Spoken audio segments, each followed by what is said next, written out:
of your personal favorite new business models or new innovations or new brands that you've seen popping up, coming out of China in the past few years? I think concerning F&B, it's amazing because I discover new brand, new restaurants, new coffee shop every week. So every exciting because I say, oh, who does that? How, in your personal experience, easy it is to do business in China? I think especially in this area that I know, the Guangdong province and the GBA, things are very clear. You have rules, you have amazing policies, the framework is very clear what you can do.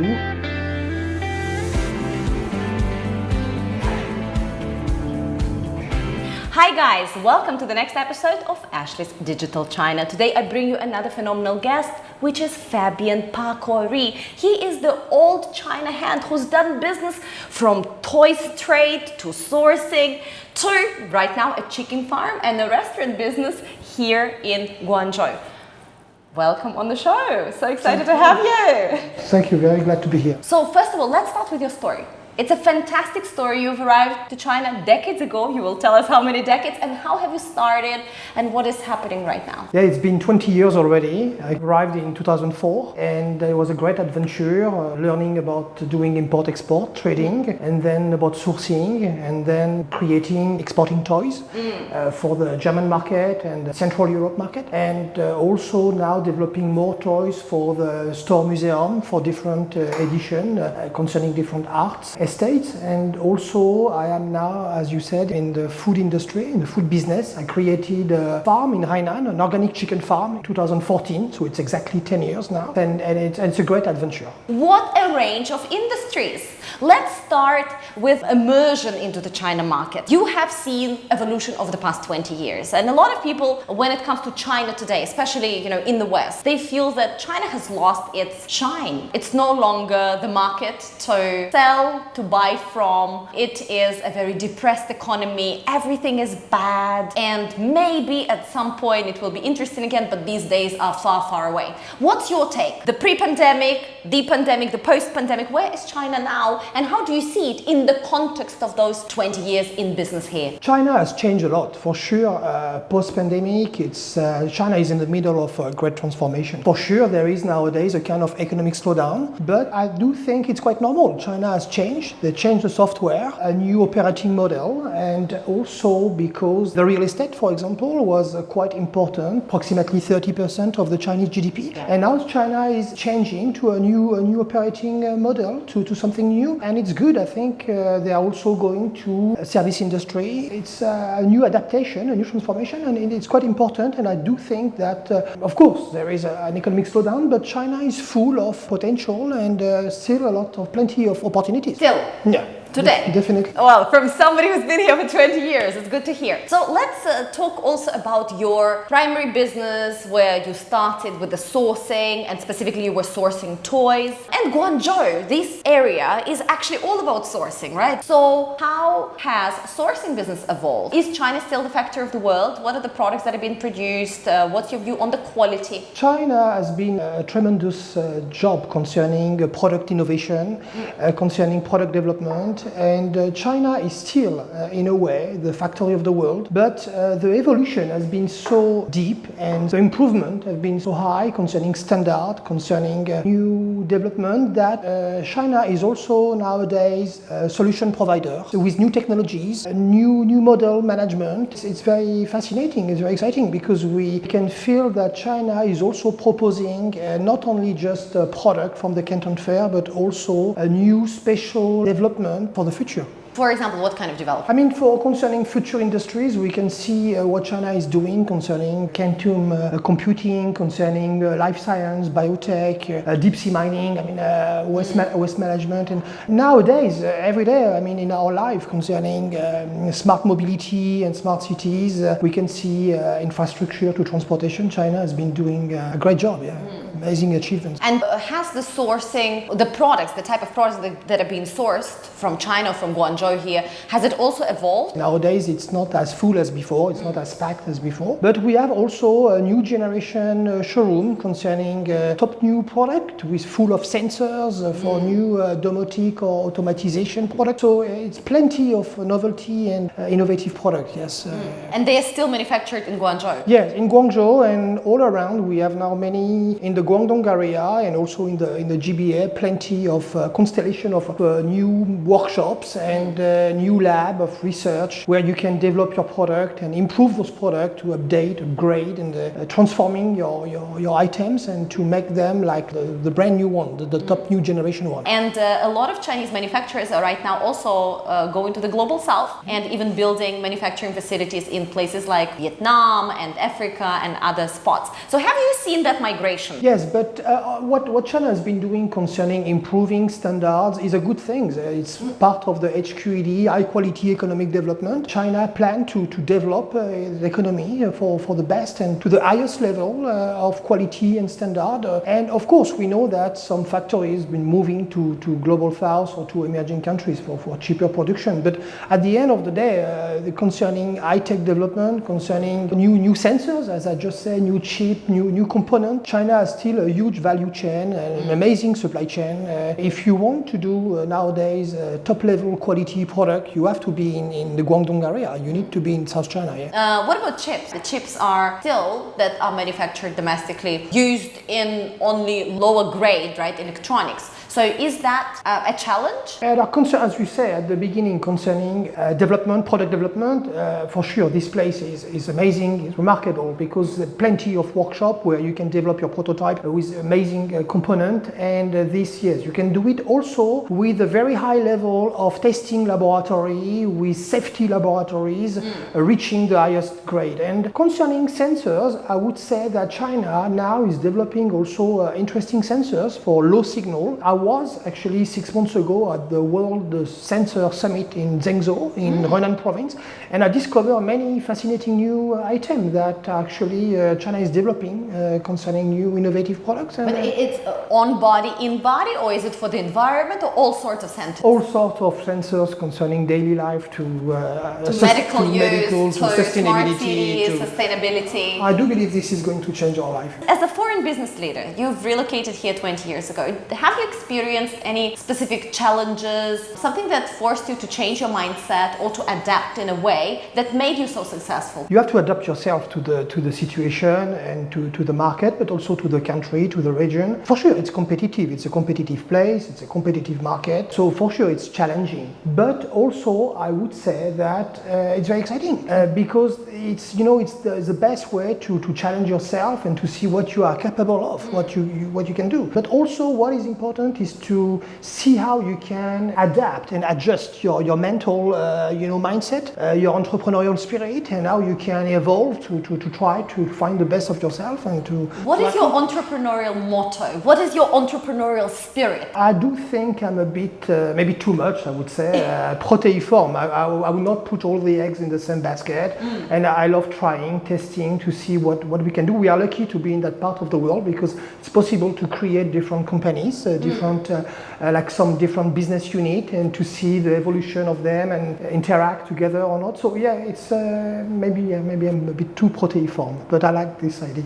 So while experimenting here and setting up businesses in so many different verticals, how, in your personal experience, easy it is to do business in China? What are some of the limitations or what are some of the benefits? I think especially in this area that I know, the Guangdong province and the GBA, things are very clear. You have rules, you have amazing policies, the framework is very clear what you can do, different administration, institution helping you. I do think to organize your business here and to settle your company is not that complicated. It's actually quite clear. For sure, sometimes it's a bit challenging because, as I said, it's competitive. But I do think it's a great place. And with the massive market potential in China, but also in Southeast Asia. So no, it's a right place. You are, beyond all of the other businesses, also a part of the French Foreign Trade Commission, and you are the advisor there. So what are some of the unique insights you've gained from the China-French collaboration? And also, what is your view on the past couple of years years, is China-French trade developing, stagnating, staying in static state? How are the two countries collaborating? This year is a special year, 60 years relationship between France and China. Woo! And we have a very significant relationship, and it's a deep relationship. Actually, the relation is very good. It's significant because we have also many business agreements in many fields, in many segments, in many sectors concerning food tech, agri-tech, but also life science and biotech, concerning civil nuclear research, and concerning energy, but biotech, as I said, but research and academics and universities. So it's plenty of cooperation and collaboration. And is it increasing or is it decreasing? No, it's increasing. We've signed a lot of different agreements, and we are happy about this. It's very good. So despite the challenging media narrative, people you believe in Europe are still welcoming the collaboration? Yes, because China is also an heavyweight country that it's important. It's the second biggest economy in the world. We know China is developing fast with a very strong R&D, research-based innovation. So it's good that we can cooperate and collaborate more, for sure. And some even regional governments come to places like Guangdong and China in general to see how large cities are being run, how public management is being executed here. Do you think it will continue being, an interest? Yes, it's very important. Especially this place, Guangdong, the last 20-30 years, as you say, it was the workshop of the world. So this place attracted a lot of FDI, a lot of foreign direct investment. So it also attracted a lot of know-how, a lot of knowledge from Korea, from Japan, from the US, from Germany, from France. So everything has been mixed here. And we know in the past, for example, we saw it in Europe, we saw it in the US, we had the scientific management, the new organization, working organization process, like the Fordism, like Taylorism, like in Japan, the Toyotism. And now maybe there is a Chinese characteristic, a new model scientific management. Maybe there's no name on it, there's not labeled yet, but it's also a mixity, combinatory, cumulative effect of different management practices, very new. And it's very interesting because we have to learn from this, because it can be interesting concerning public management for different cities that wants to learn and to check what China has been doing, because actually we can learn from each other. And I think it's interesting. And what are some of the things that China can learn from, let's say, Europe? Oh, definitely they do. They are very interested because, China has been doing amazing power, exporting product all around the world. Now China wants to go abroad, and they know it's not easy as well. And so they have to learn from the best success case from the US, from Europe. They also have to improve their storytelling, the narrative, the content about their. So yes, they have to learn also from Europe, for sure.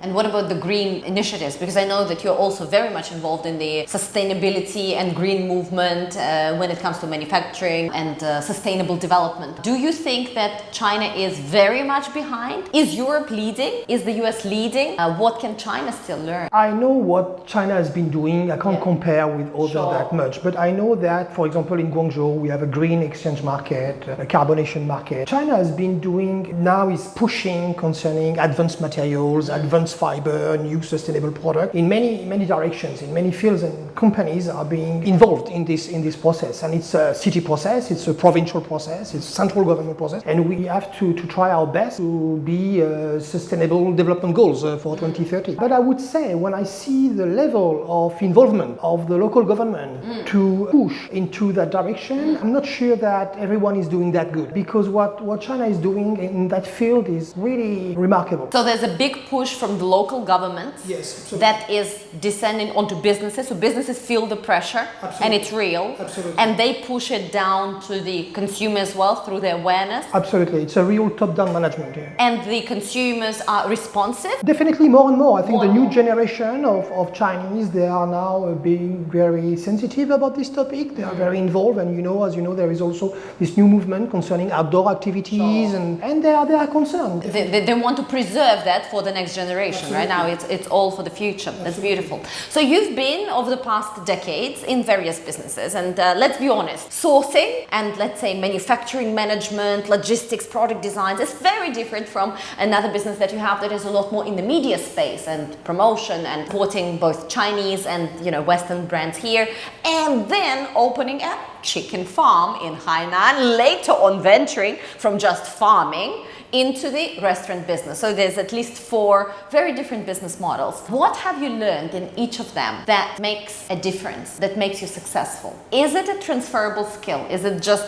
being a business person and then you operate all 4 businesses, or is there a particular skill? To be honest, what I feel, it's also the way that China, many Chinese entrepreneurs are doing nowadays here in the South. It's cumulative, combinatory of different fields that have been in different business, and to see that we can adjust and adapt ourselves to try to see in which business you prefer, which ways.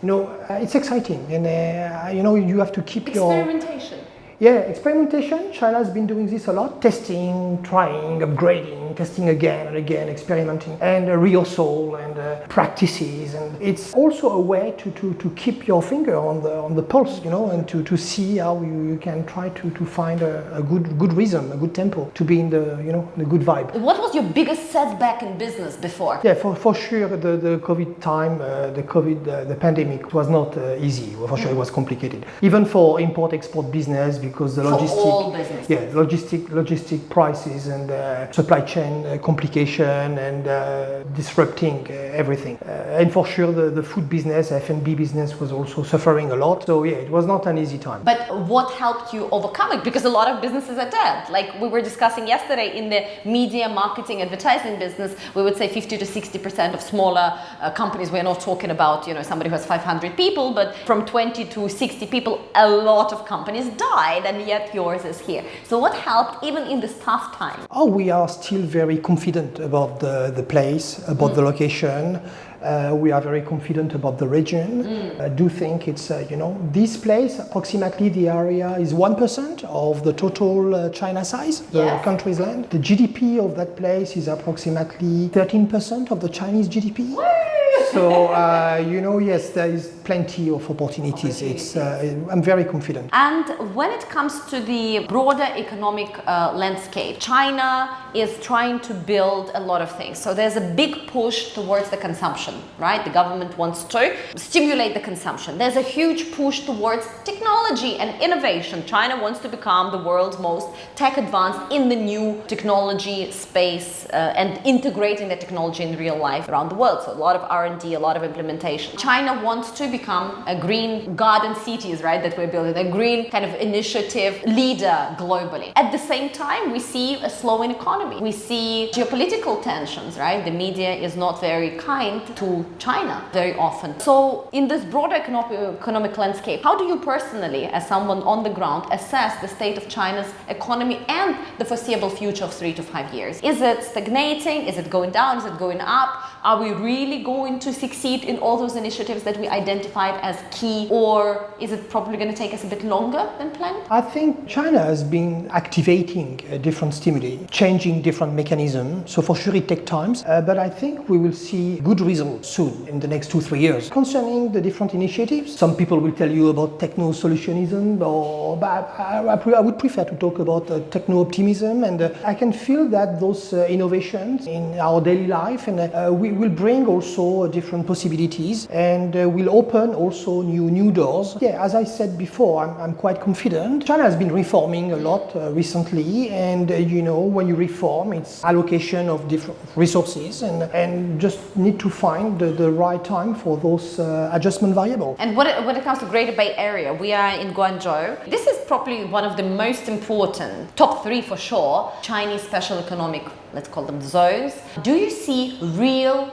business implications yet? Because in Hong Kong, I'll give you an honest view, we don't see it. But when you speak with mainland Chinese entrepreneurs, right, you actually hear stories of this being slightly different. What's your perspective? Infrastructure speaking, it's better and better, and strong improvements. Concerning business, it's amazing. We have plenty of different strategic clusters in many many different fields, from biotech, as I said before, to life science, to AI, to innovation, to green energies. It's really amazing because it's quite complicated to explain everything, as this special area has been properly orchestrated, like helix between institution, academics, and entrepreneur and different companies in the private sector. And everything is very well orchestrated and engineered to work properly. And concerning infrastructure, but I would say that we can see nowadays also that with Hong Kong, for example, and Macau, concerning retirement, pension, healthcare system, the connection, connect people with Hong Kong is better and better. And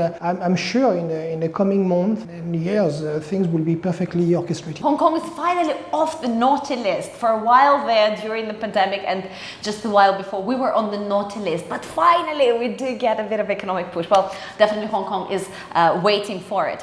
When it comes to general foreign businesses, as we all know, China right now very actively, from Beijing to Chengdu to Guangzhou, looking for foreign direct investments. So the government is doing the dance and says, hey guys, come in, invest. Right now is the right time because the rents are down, the people are commanding lower salaries, and there's a lot of opportunities come in. What do you see here in Guangzhou? Do you think foreign direct investment is coming, or is it welcome, or is there support that's coming from the government side? It depends which field. Some field like life science, biotech, still significant foreign direct investment. Every country, every region, every city wants foreign direct investment. It's important, right? So, but you know, the Greater Bay Area, especially Guangzhou, is taking care of the investment, the foreign investment here. I do think they are doing a great job because they are taking care of the foreign companies, because they know it's valuable, and they know we have together to cooperate and to collaborate, because it brings values. But it's also important for foreign companies to be here, because when we see here the potential of the market, but also the level of innovation, it's good to keep, as I said, your finger on the pulse, and to have an eye of what's happening here, what China is doing.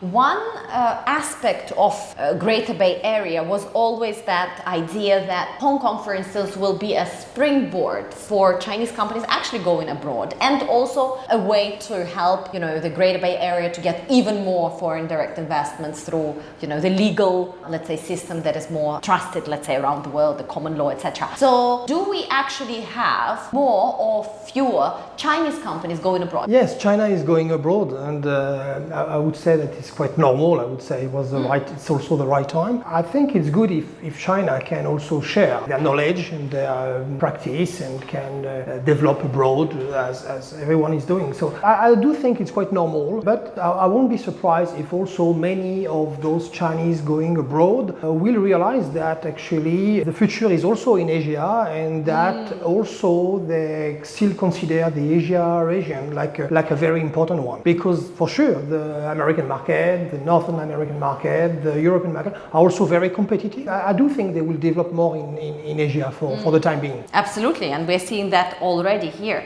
When it comes to consumer preferences, China is moving fast, we as businesses are evolving. What do you see today, pre-pandemic? Chinese consumer was already the world's most complicated one, in a sense that they wanted it cheap, they wanted it now, and they wanted it high quality. Everything had to be done, and plus personalized, plus talk to me for 10 minutes. I mean, the assisted purchases in China, as we discussed previously, guys, are insane. It's not that you go online and you just get your order. No, you need to chat with the person, you need to tell them exactly what you want, and they will actually personalize your order just for you. So that was already pre-pandemic. Then the pandemic happened, the whole digitalization became even more fast-paced. What's happening in the country now? Is that spirit carried forward, or are people going like, you know what, nah, I'm not going to buy anything at all, I'm actually out of that race? Oh, no, it's even more exciting. I think there is it's even more offline to online, matching with new trends and new tendencies and new habits, and actually it's very exciting because we can see new habits of consumption, and also the consumers are considering a new aspect of the products, and those new digital option or function on different platforms are also changing bit by bit and with new possibilities. So yes, I think we are going in 2025 to even have more option and more discoveries. I think we'll be surprised what China is doing, because we know that China has some, we say some Chinese e-commerce characteristics. Soon we can see that the social shopping and is also developing in new directions. So we see plenty of things to discover soon. What are some of your personal favorite new business models or new innovations or new brands that you've seen popping up, coming out of China in the past few years? I think concerning F&B, it's amazing, because I discover new brand, new restaurants, new coffee shop every week or every month, and it's exciting, because I say, oh, who does that? It's great.